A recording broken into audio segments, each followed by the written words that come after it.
जय हिंद दोस्तों। मेरा नाम है अमित गौतम और आप देख रहे हैं मेरा यूट्यूब चैनल वाइब्रेंट अमित।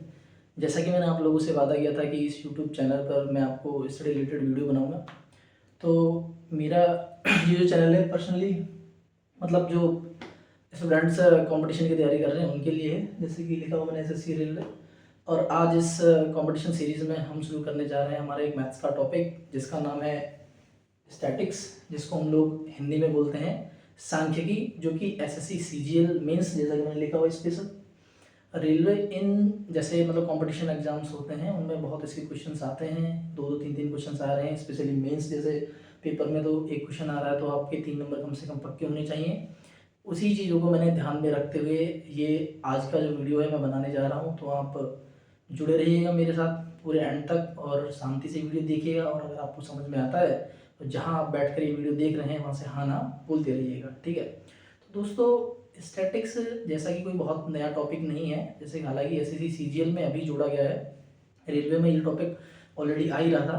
तो स्टैटिक्स है ना, आप सभी लोगों ने 10वीं पास ऑलरेडी अगर कंपटीशन की तैयारी कर रहे हो तो अपनी 10वीं क्लास में ये चीज़ पढ़ी होगी कि स्टैटिक्स एक चैप्टर होता था, ठीक है। जैसे कि मैं राजस्थान बोर्ड से पढ़ा हूँ तो राजस्थान बोर्ड में मेरे टाइम पे फोर्थ जो चैप्टर था मतलब 14 चैप्टर था वो स्टैटिक्स का ही था। तो उसमें आपने ना कुछ टर्म जैसे कि पढ़ी होंगी, कुछ समझे मैं लिख देता हूँ यहाँ पर, आप लोग इन फैमिलियर होंगे ऑलरेडी, इन सब चीज़ों से जानते होंगे। वो टर्म कौन सी होती थी, जैसे कि आपने पढ़ा होगा कहीं मतलब पहले कि एक होता था जिसे हम बोलते थे मीन। मीन इसको हम लोग हिंदी में क्या बोलते हैं, हिंदी में हम इसको बोलते हैं माध्य, ठीक है। एक आपने पढ़ा होगा मीडियन, जिसे हम लोग बोलते हैं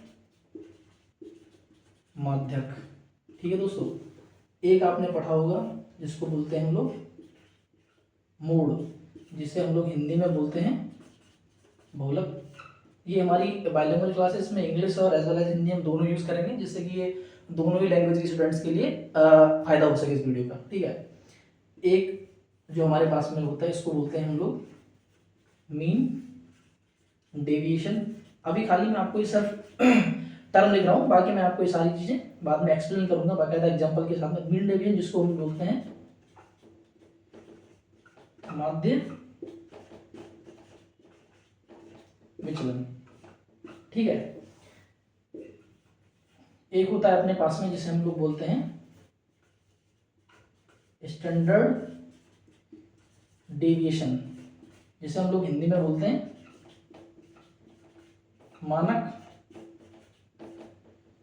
विचलन, ठीक है।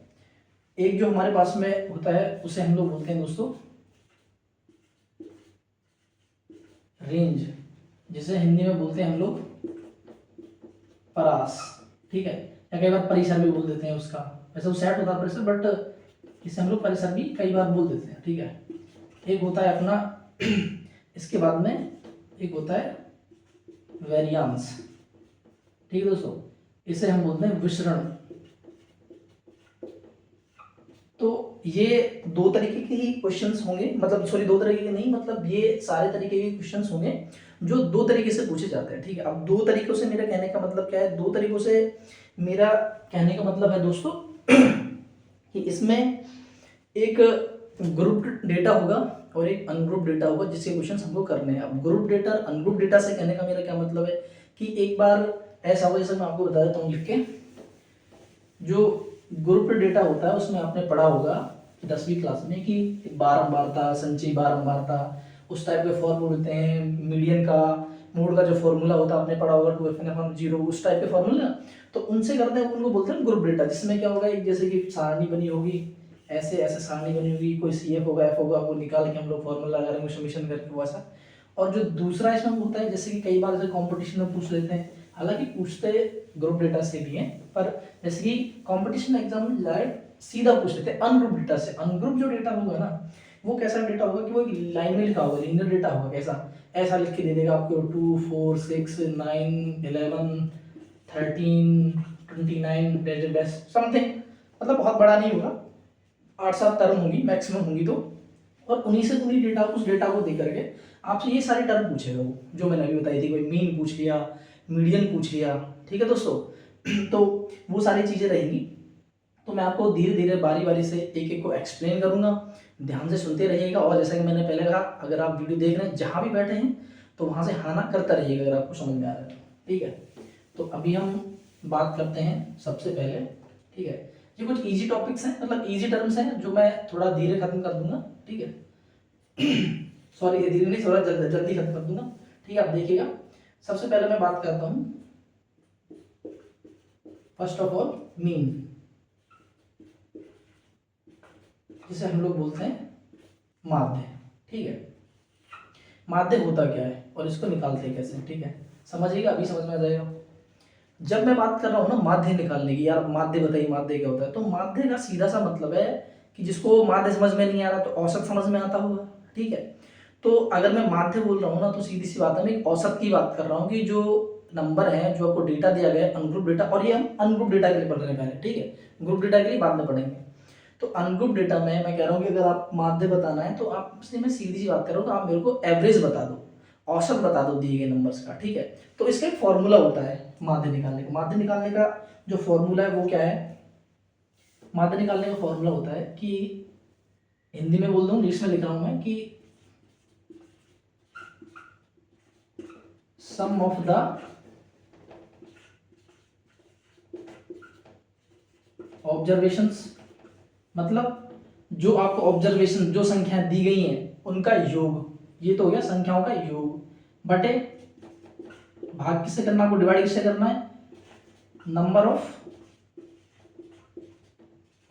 ऑब्जर्वेशंस, ठीक है।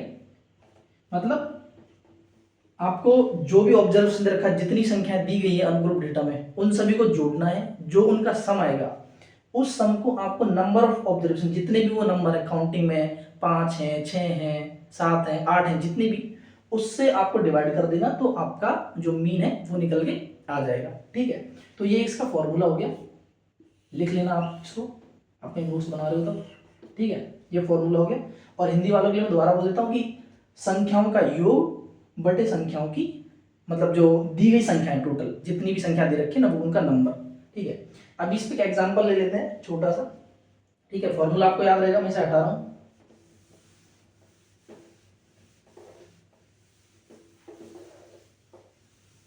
ठीक है।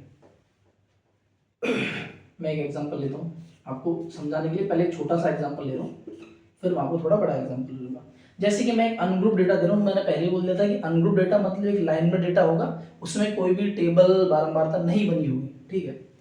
जैसे कि मैं डेटा ले रहा हूँ कि मानिए 3 4 9 7 एंड 7, ये एक मैंने डेटा ले लिया, ठीक है। अब मैं आपसे कह रहा हूँ कि इसकी आप मेरे को मीन बता दीजिए, ठीक है। तो मीन आप कैसे निकालोगे, मैंने आपको क्या बताया फॉर्मूले के अकॉर्डिंग, कि जो भी आपको दे रखे, अभी जैसे कि ये क्या है, जो संख्या लिख रही है 3 है, 4 है, 9 है, 7 है, ये क्या है, ये सभी ऑब्जर्वेशन है, समझ लो, इन्हीं को हम ऑब्जर्वेशंस बोलते हैं। ये जैसे कि 3 है, ये पर्टिकुलर ऑब्जर्वेशन है, ये पर्टिकुलर ऑब्जर्वेशन है, ये पर्टिकुलर ऑब्जर्वेशन है, ये पर्टिकुलर ऑब्जर्वेशन है, ये, तो ये सभी क्या है, ये ऑब्जर्वेशन है, इनका सम करना है आपको। और अब कितने ऑब्जर्वेशन हो गए, जैसे कि अगर मैं नंबर ऑफ ऑब्जर्वेशन की बात करूं, नंबर ऑफ तो कितने हैं, 1 2 3 4 5, 5 हैं, तो मान लीजिए नंबर ऑफ ऑब्जर्वेशन कितने हैं, 5, ठीक है। सम ऑफ ऑब्जर्वेशन कितना आएगा, अगर आप सम निकालें तो, सम निकालना 3 4 7, मतलब 3 4 7 7 14 14 7 21 और 9 30, सम कितना आ गया 30, ठीक है। तो मीन क्या हो जाएगा, अगर आप मीन निकालें यहाँ से तो मीन क्या हो जाएगा, sum of the observation, sum of the observation कितना है 30, और नंबर ऑफ द ऑब्जर्वेशन मतलब कुल संख्या कितनी है 5, मतलब कि हिंदी वालों के लिए बोल देता हूं मैं कि इन सभी का योग कितना आया 30, और ये सभी संख्याएं कितनी है 5, तो अगर मैं इनके योग में इनकी संख्या से भाग दूं तो यहाँ कितना आ जाएगा 6, ये 6 ही क्या है, ये 6 ही हमारा माध्य है, 6 इज द मीन, ठीक है। यही है, ये एक छोटा एग्जांपल था जो मैंने आपको समझाने के लिए लिया था। अब इसमें होगा क्या, अगर मान लो क्वेश्चन बड़ा होगा तो जो ये डेटा दे रखा होगा, ये वाला डेटा, अभी क्या है संख्या थोड़ी बड़ी हो जाएंगी, जैसे मान लो 3 की जगह 23 27 37, एक बड़ा डेटा दे देंगे जो आपको सम करना पड़ेगा और फिर निकालना है उसका आंसर, ठीक है। तो सेम चीज बड़े डेटा में होगी, अगर डेटा बड़ा दे रखा है, ये छोटा डेटा था, मतलब जो आपको समझाने के लिए कराया, ठीक है, ये लिख लिया होगा आपने, मैं दोबारा डेटा लिखता हूँ। ओके,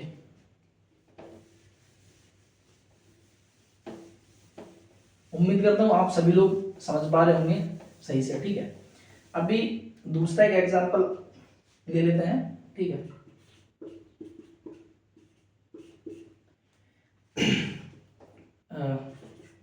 9 8 1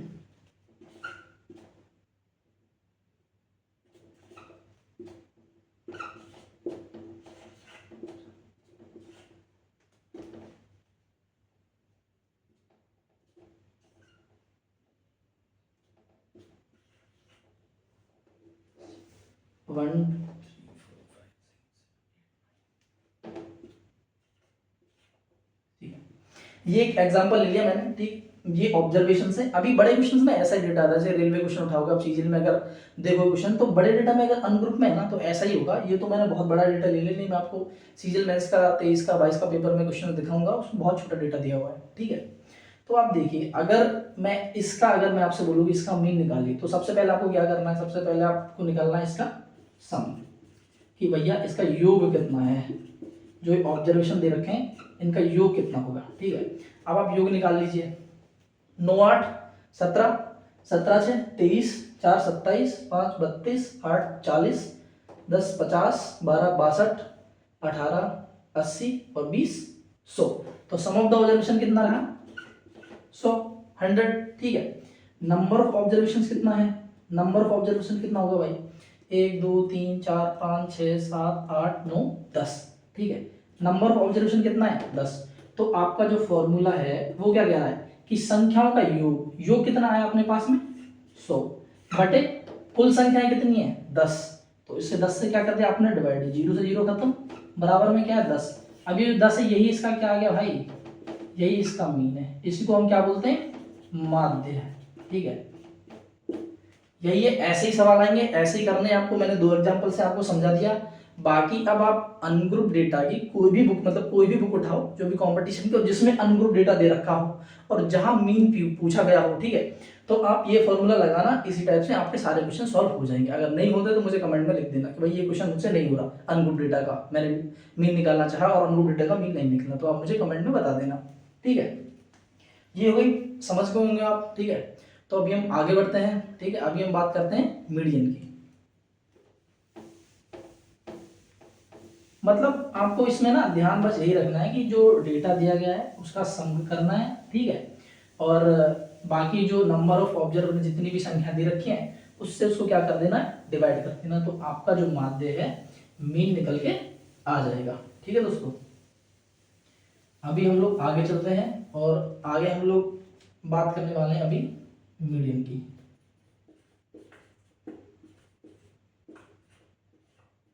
मीडियन, इसे हम लोग बोलते हैं हिंदी में दोस्तों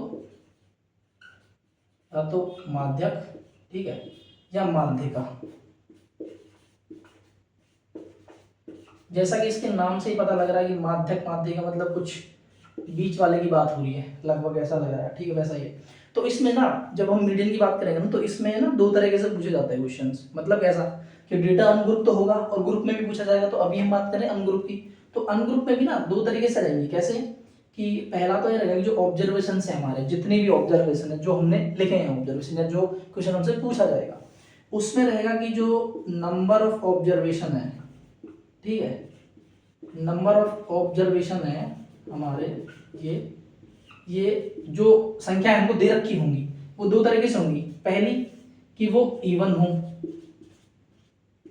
ठीक है, यानी कि सम हो, ठीक है, और दूसरी ऑड हो, यानी कि विषम हो। अब ये सम और विषम क्या है? ये हम ऑब्जर्वेशन की बात कर रहे हैं। ऑब्जर्वेशन में लिखी हुई संख्या की बात नहीं कर रहे, मतलब जो हमको दिया गया डेटा उसमें अगर सम लिख रहा है विषम, उसकी बात नहीं कर रहे हैं कि उनकी टोटल संख्या सम और विषम है ना, तब की बात कर रहे हैं। ठीक है, ये मानो मतलब अगर ऐसा हुआ कि जो आपको डेटा दिया गया है उसमें जो संख्याएं दी गई हैं उनकी जो जोड़ने पर वो जो संख्या आ रही है, मतलब जैसे कि 8 10 15 20 25 ऐसे लिखा हुआ है, बहुत सारी टर्म लिखी हुई है, बहुत सारे लिखे हुए हैं, और आपने जब काउंट किया कि उनको जोड़ने पर वो जो डेटा आ रहा है, वो जो नंबर ऑफ ऑब्जर्वेशन आ रहे हैं वो इवन आ रहे हैं, ठीक है, तब हम जो माध्यिका निकालेंगे ना, जो माध्यक निकालेंगे मीडियन, वो कैसे निकालेंगे, वो हम लोग निकालते हैं। सपोज कि आपके जोड़ने पर n टर्म आई, ठीक है, n term, even n term है, तो जो आपकी मीडियन होगी ना, वो मीडियन क्या होगी कि n/2 टर्म, ठीक है, n/2 term plus n/2 plus 1, n/2 plus 1 term, ठीक है, बटे 2। ये आपकी क्या होगी, ये आपकी मीडियन होगी। ये अभी आपको एग्जांपल से और क्लियर हो जाएगा, एक बार आप सुन लीजिए, लिख लीजिए वो फॉर्मूला कि जब इवन टर्म होंगी तो n/2 यानी टोटल टर्म है, मतलब जितनी, जैसे कि 30 टर्म आई, तो आप जब 2 का भाग दोगे तो 15 आएगा, जो 15वीं टर्म, और 15 प्लस 1 16वीं टर्म, 15वीं टर्म और 16वीं टर्म का जो एवरेज होगा, ठीक है, वही उसका क्या होगा, मीडियन होगा। लेकिन अगर ऑड हो, अगर हम बात करें ऑड की, ठीक है, अगर जब हम बात ऑड की करेंगे तो ऑड के टर्म में, ऑड की कंडीशन में क्या होगा कि जो डेटा है वो मतलब ऑड डेटा है, यानी कि इवन, जैसे कि 7 9 11 21 37 कुछ करके ऐसा डेटा है, तो जो n/2 होगी ना, n/2 भी नहीं कह सकते उसको हम, सॉरी n/2 नहीं बोलेंगे, जो मिडिल होगा, एक्चुअली जो मिडिल होगा ना वो होगा, मिडिल टर्म होगी उसकी, वो क्या होगी, मिडिल टर्म होगी, ठीक है।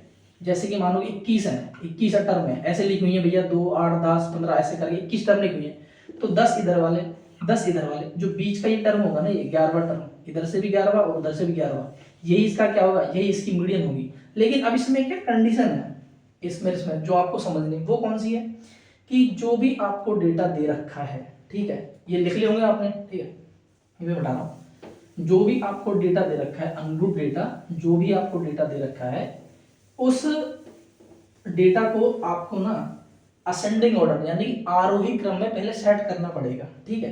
जैसे आरोही क्रम में मैं कह रहा हूं कि first of all whatever data you have given, first of all you have to arrange the data in ascending order, ठीक है, मतलब जो भी डेटा आपको दिया हुआ है उस डेटा को सबसे पहले आप असेंडिंग ऑर्डर में लिखेंगे। असेंडिंग ऑर्डर मतलब है कि बढ़ता हुआ क्रम, मतलब जैसे कि देखो एक डेटा दिया हुआ है, एग्जांपल से समझो 2 4 3, ठीक है, एंड 5 7, ये एक डेटा है, छोटा सा डेटा मानो एग्जांपल के लिए, ठीक है।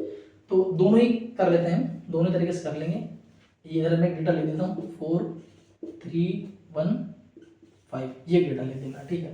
अभी दोनों डेटा मैंने इसलिए लिखे हैं क्योंकि यहाँ आप देखोगे 1 2 3 4 5 टर्म है, यानी कि ऑड वाली कंडीशन पे है और ये इवन वाली कंडीशन पे, तो मैं दोनों से समझा देता हूँ आपको।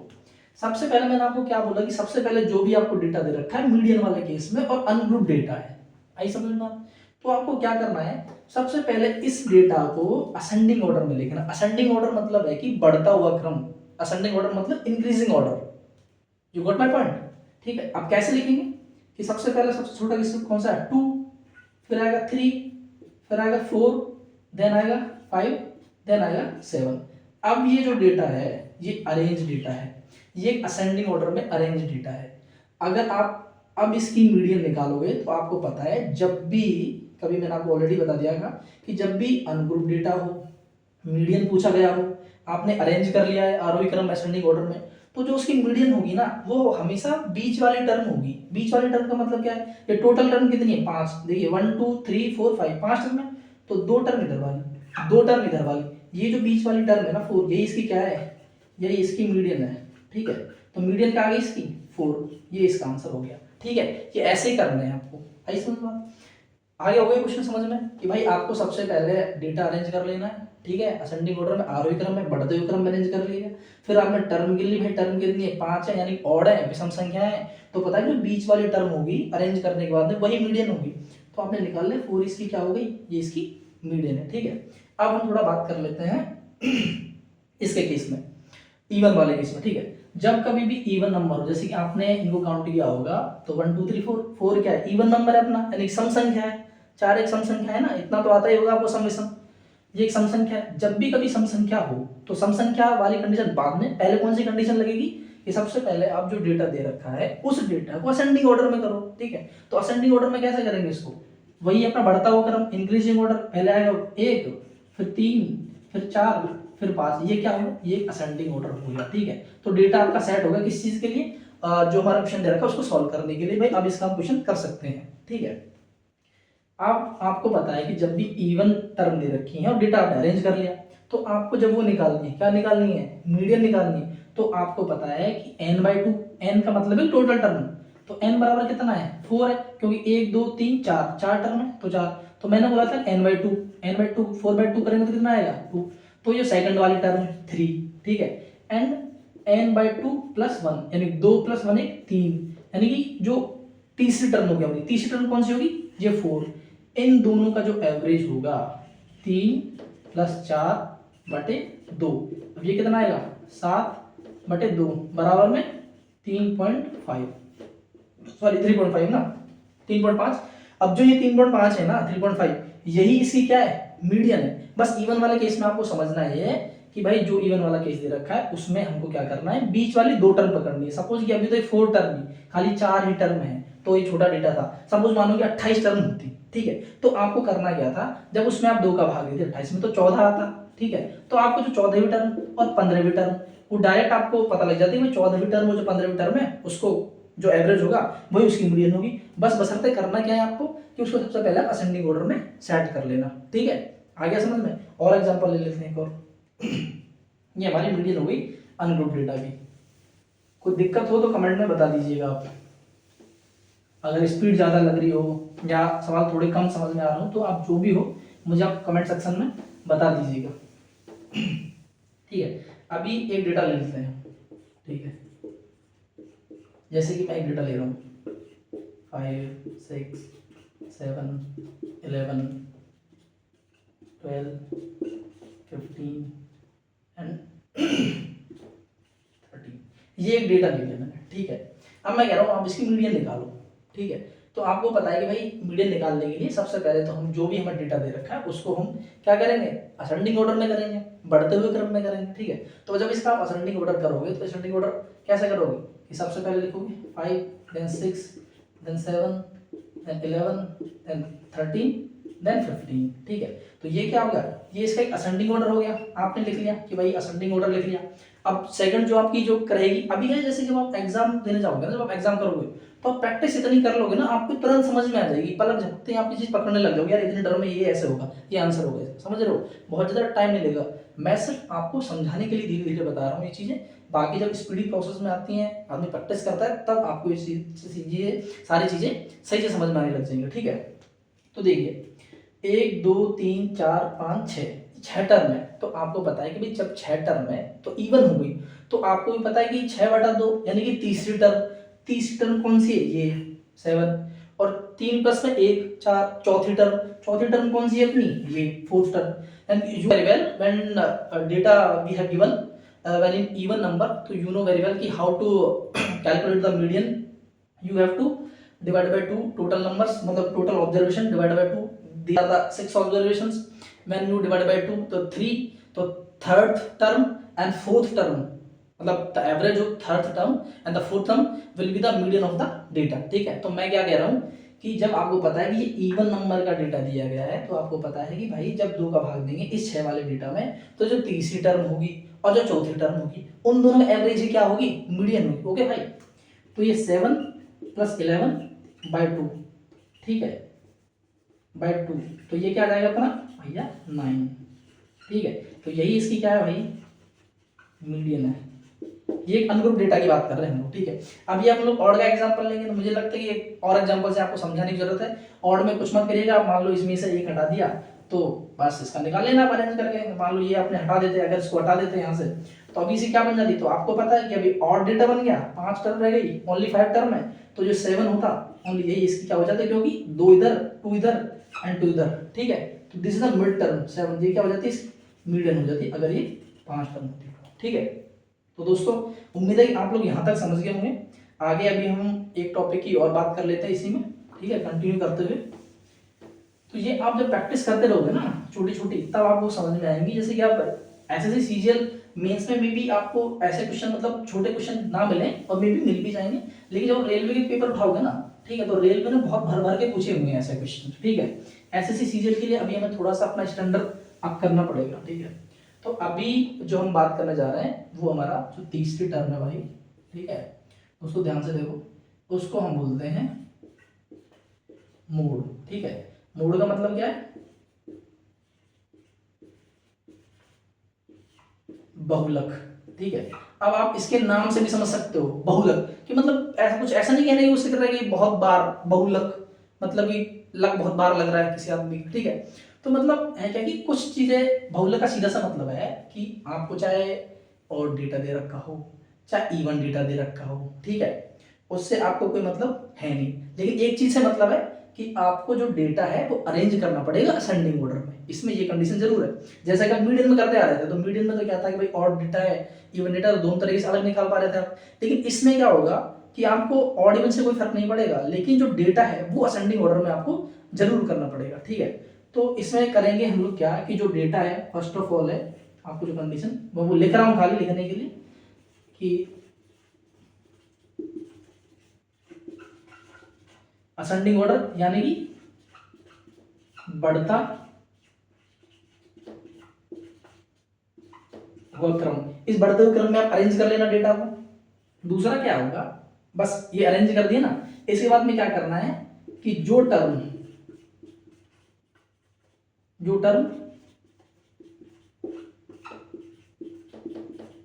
सबसे ज्यादा बार आए वही क्या है, वही मोड है, वही क्या है, बहुलक है। ठीक है, अभी अभी एग्जांपल से मैं आपको ये चीज समझा देता हूं। ठीक है, लिख लिया होगा आपने, देखिए जैसे कि मैं डेटा लिख रहा हूं। ठीक है, डेटा में क्या लिखने वाला हूं, 4 3 2 9 11 12 5 9 6। ठीक है, ये मैंने डेटा लिख दिया। ठीक है, मैंने क्या लिख रखा है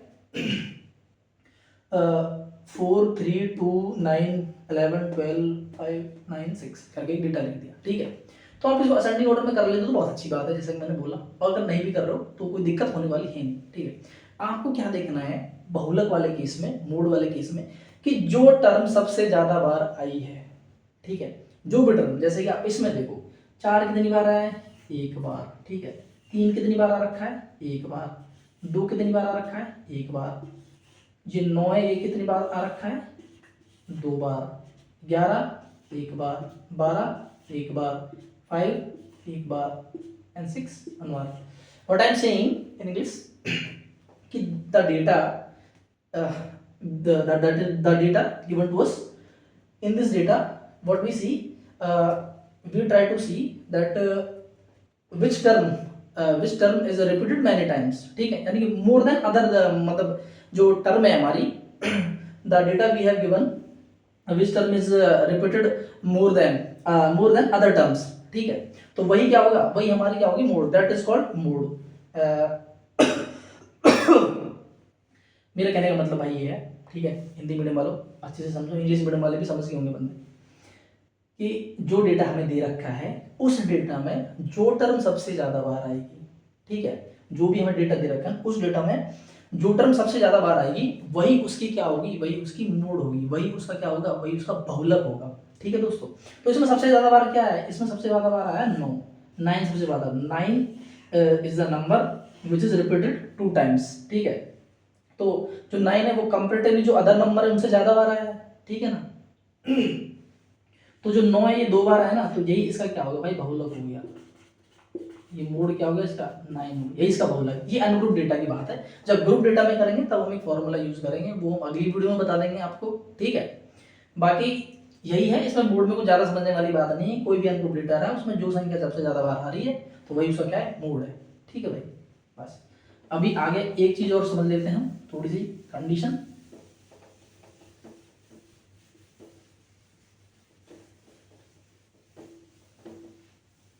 ठीक है, ये पढ़ रहे भाई हम, कई बार डायरेक्ट क्वेश्चन आ जाता है इनसे, ये सीजीएल में भी कई बार आ चुका है ऑलरेडी।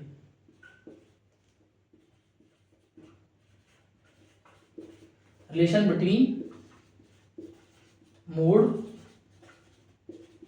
मीडियन एंड मीन, मतलब कि हमको क्या देखना बेसिकली भाई, संबंध देखना है किसमें,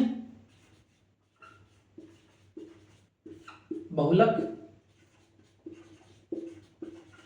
माध्यक या माध्यिका, ठीक है, और माध्य।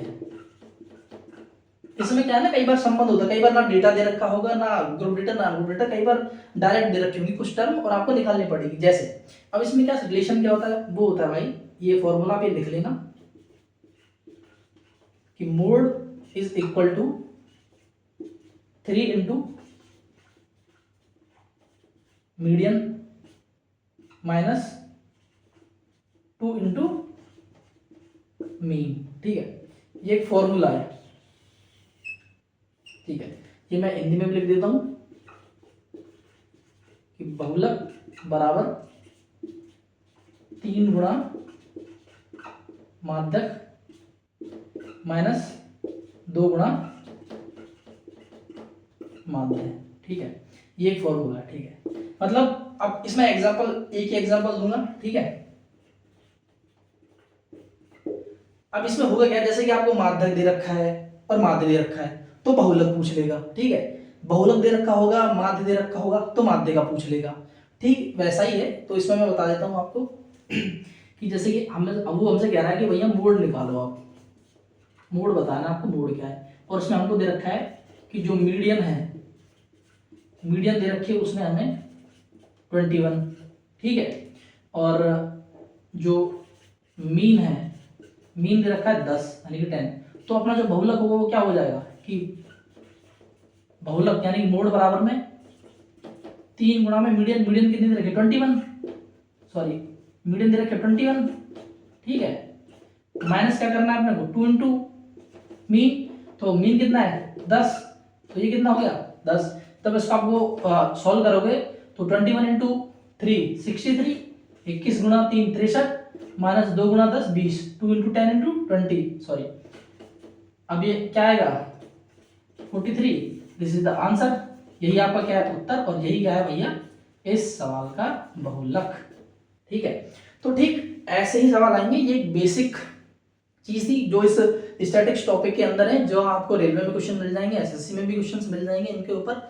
अब इससे आगे जो हमारी क्लास होगी वो हमारी होगी एक ग्रुप डेटा के ऊपर, जिसको आपको ध्यान से समझना पड़ेगा, ठीक है। उसमें क्या है, एक टेबल होगी जहाँ फॉर्मूले लगेंगे जो कुछ याद रखने पड़ेंगे। जिन लोगों को अपना क्वेश्चन पक्का करना है सीजीएल में या रेलवे में, तो उन लोगों को अच्छे से पढ़ना होगा, ध्यान से पढ़ते रहिएगा मेरे साथ। और अगर आपको मेरी वीडियो अच्छी लगती है, आपको लगता है कि यार कुछ समझ में आ रहा है, तो भाई देखो लाइक करिएगा, शेयर कीजिएगा एंड सब्सक्राइब करिएगा मेरे चैनल को। वाइब्रेंट अमित, अमित तभी वाइब्रेंट होगा, ठीक है। और भाई खुश रहिएगा, अच्छे से पढ़ते रहिएगा, दुआ करता हूँ आप लोगों का सिलेक्शन इस बार जरूर होगा। जय हिंद, जय भारत।